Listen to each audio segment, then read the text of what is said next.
একই প্রকার দুটি তারের মধ্য দিয়ে একই তড়িৎপ্রবাহ যথাক্রমে 1 মিনিট ও 8 মিনিট, আচ্ছা 8 নয়, এটা 5 মিনিট ধরে পাঠানো হলো। দ্বিতীয় তারে উৎপন্ন তাপ প্রথম তারের উৎপন্ন তাপের কত গুণ?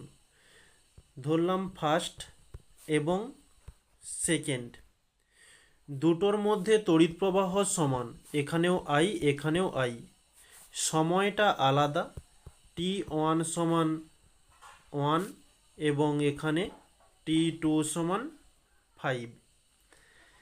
বলছে কত তাপ উৎপন্ন হবে?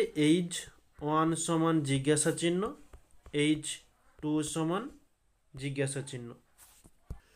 তো থিওরিতে আমরা জুলের সূত্র পড়েছি, সেখানে এইচ এর সমীকরণ হয়ে থাকে আই স্কয়ার আর টি, এবং দ্বিতীয় ক্ষেত্রেও একই সমীকরণ আই স্কয়ার আর টি।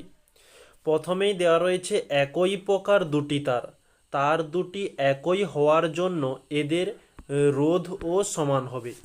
এখানে লিখে দিচ্ছি তার দুটি একই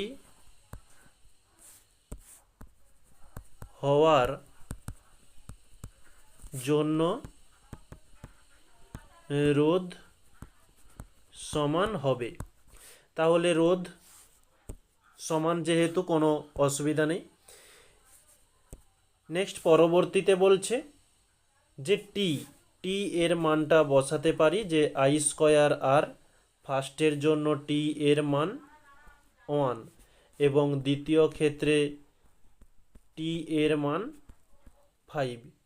এটা কত গুণ সেটা নির্ণয় করার জন্য দুইজনকে অনুপাত করতে হবে, H1 অনুপাত H2।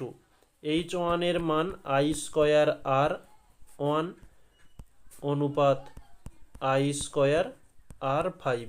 আই স্কয়ার কেটে গেল, আর কেটে গেল, তাহলে থাকছে 1 অনুপাত 5। অর্থাৎ অতএব দিয়ে লিখে দিও দ্বিতীয় তারে উৎপন্ন তাপ প্রথম তারের উৎপন্ন তাপের 5 গুণ হবে। এটি হচ্ছে আমাদের অ্যান্সার।